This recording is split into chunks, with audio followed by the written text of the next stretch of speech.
paperwork, more paperwork. Out.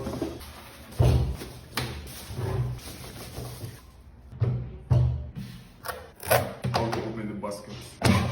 Quite sizable. Detach the inside basket, push it forward and then press. Slide it in and it's locked. Then we wash this. Nice and easy. Wipe it down.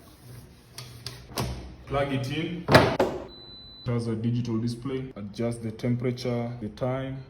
200 degrees, 10 minutes. Detach the basket, it stops itself. Take it back in, continues cooking. Looks beautiful, will sit perfectly on my kitchen counter without looking like clutter.